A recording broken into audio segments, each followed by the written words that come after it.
दोबारा बेल कब लगाएं हाई कोर्ट में, कब लगा सकते हैं और कब नहीं लगा सकते हैं। बेल लगाने से पहले किन किन बातों को आप ध्यान से समझ लें और साथ में ही ये भी देख लें कि कब दोबारा बेल नहीं लगा सकते हो, वरना कॉस्ट लग जाएगी, आपके लिए एडवर्स ऑर्डर हो सकता है। दोस्तों, आप में से बहुत सारे हमारे व्यूअर्स या सब्सक्राइबर्स जो भी कोई वीडियो देखता है, बहुत सारे सवाल पूछते हैं। मैंने पहले भी बहुत सारी वीडियोस बनाई है हाई कोर्ट और सुप्रीम कोर्ट के बारे में, कैसे प्रैक्टिस होती है, कैसे बेल ली जाती है, कैसे केस को प्रेजेंट करना होता है, क्या क्या डॉक्यूमेंट्स लगते हैं, कैसे आर्गुमेंट किए जाएं। इन सब मुद्दों पर पहले भी मैंने बहुत सारी वीडियोस बनाई है। बहुत सारे कमेंट आए, बहुत सारे लोगों ने व्हाट्सएप किया और पूछा कि सर हम दोबारा बेल कब लगाएं हाई कोर्ट में, कब लगा सकते हैं और कब नहीं लगा सकते हैं। ऐसे भी सवाल हमारे पास थे। तो आज हम जो वीडियो लेकर आए हैं आपके लिए, इसमें हम डिस्कस करेंगे कब आप दोबारा बेल लगा सकते हो और बेल लगाने से पहले किन किन बातों को आप ध्यान से समझ लें और साथ में ही ये भी देख लें कि कब दोबारा बेल नहीं लगा सकते हो, वरना कॉस्ट लग जाएगी, आपके लिए एडवर्स ऑर्डर हो सकता है। इन सब बातों को भी जान ले, ज्यादा अच्छा होगा। ज्यादा कुछ जानने के लिए दोबारा बेल हाई कोर्ट में कब लगाई जा सकती है, दोस्तों बने रहिए हमारे इस वीडियो के साथ। दोस्तों, आप में से कोई भी नए वकील साहब है, कोई भी लॉ स्टूडेंट है, कोई भी अभी कानून की जानकारी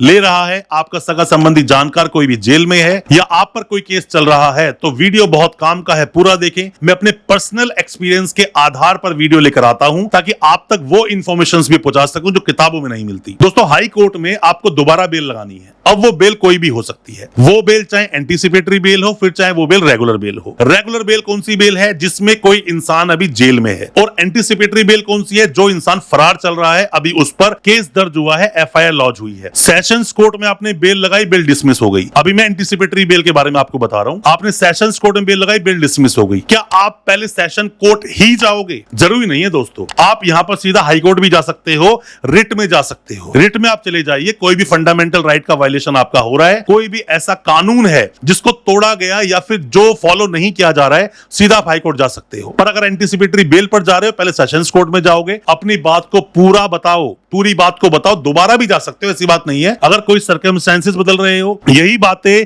फॉलो करती हैं हाई कोर्ट में भी। सर्कमस्टेंसेस बदल रहे हैं, कोई भी चीजें बदली हैं केस में, कोई भी नया आप जजमेंट दिखा रहे हो सुप्रीम कोर्ट का जिसका वायलेशन हुआ है, या कोई भी बदलाव केस में अगर है, तो आप दोबारा एंटीसिपेटरी बेल लगा सकते हो। But successive anticipatory bail application is not admissible. इस बात को आपको याद रखना चाहिए अगर सेम ग्राउंड्स पे जा रहे हो। पर दोबारा आप बेल लगा सकते हो। मैंने बताया कि जब ग्राउंड्स बदलेंगे, चीजें बदलेंगी, दोबारा लगा सकते हो। रेगुलर बेल में भी यही होता है। आपने मान लीजिए बेल लगाई, बेल डिसमिस हो गई, दोबारा भी जा सकते हो। अब बात क्या आती है कब बेल लगानी चाहिए। दोस्तों, आप रेगुलर बेल लगा रहे, कोई इंसान जेल में है, आज किसी को अरेस्ट किया गया, 10 दिन में आपने बेल लगाई, सेशंस कोर्ट में बेल डिसमिस हो गई। अगर मामला नॉर्मल सा है, नॉर्मल सी चीटिंग का, 420 का या फिर 418 सबसेक्शन 4 का, या नॉर्मल मारधाड़ का केस है, तो ऐसे में आप हाई कोर्ट जाओ ही मत। यहां से आपको नॉर्मली बेल मिल जाएगी। आप हाई कोर्ट भी जाओगे, वक्त लगेगा। हाई कोर्ट में एकदम से सुनवाई नहीं होती, खास करके रेगुलर बेल में। एंटीसिपेटरी बेल में जल्दी सुनवाई होती है, अर्जेंट केसेस होते हैं, इसमें अर्जेंसी होती है। सुप्रीम कोर्ट भी जाओगे तो भी जल्दी सुनवाई होगी। तो ऐसे में आप रेगुलर बेल लगाने जाते हो, तो आपने 10 दिन के बाद बेल डिसमिस होगी। सीरियस आपका केस है, 307 का मामला है, पॉक्सो का मामला है, एनडीपीएस का मामला है, कोई मामला, बंदा जेल में है। आपके पास बहुत स्ट्रॉन्ग ग्राउंड्स हैं, नॉर्मल ग्राउंड बेल नहीं होने वाली, अच्छे ग्राउंड्स आपके पास है, जजमेंट्स हैं, तो आप सीधा हाई कोर्ट पहुंच जाओ, अपनी बेल को सुनाओ। वक्त लगेगा, हो सकता है महीना 1.5 महीने में जाके आपकी बेल डिसाइड हो, 2-3 महीने भी लग सकते हैं। आपकी बेल मान लीजिए डिसमिस कर दी गई, वापस आ जाओ। जैसे ही चार्जशीट लगेगी, दोबारा ग्राउंड बनेगा, दोबारा से सेशन कोर्ट में बेल लगाओ, नहीं होती दोबारा हाई कोर्ट पहुंच जाओ, तो दोबारा बेल लगा सकते हो। मान लीजिए दोबारा भी आपकी बेल डिसमिस हो गई। अब पॉक्सो का केस है, पॉक्सो केस में लड़की गवाही देने नहीं आ रही, 5, 7, 10 बार उसको बुला लिया, आ ही नहीं रही है, तो ऐसे में दोबारा आप हाई कोर्ट अपनी बेल लेने पहुंच जाओ इसी ग्राउंड पे कि जी मैंने कुछ किया नहीं है, बिना बात में मैं जेल में हूं, ऐसा कोई कॉन्क्रीट एविडेंस है नहीं लड़की की स्टेटमेंट के अलावा, तो ऐसे में बेल दी जानी चाहिए। लड़की तो अपनी गवाही देने आ ही नहीं रही है। जब वो गवाही देने ही नहीं आ रही है, तो केस प्रूव कैसे होगा? और अनसर्टेन टाइम के लिए मुझे कब तक आप जेल में रखोगे? क्या इससे कोई पर्पस फुलफिल हो रहा है? नहीं हो रहा है। बोलते किसी को जेल में रखना ना ही तो प्यूनिटिव है, ना ही प्रिवेंटेटिव है। इससे सिर्फ यह बोला जाता है किसी इंसान को जब बेल दी जाती है, उसकी प्रेजेंस को सिक्योर करने के लिए बेल दी जाती है, उसमें कुछ चीजें देखी जाती हैं, और वो अगर टर्म कंडीशंस फॉलो होती हैं, पूरी कंडीशंस को अगर वो मानता है, तो ऐसे में बेल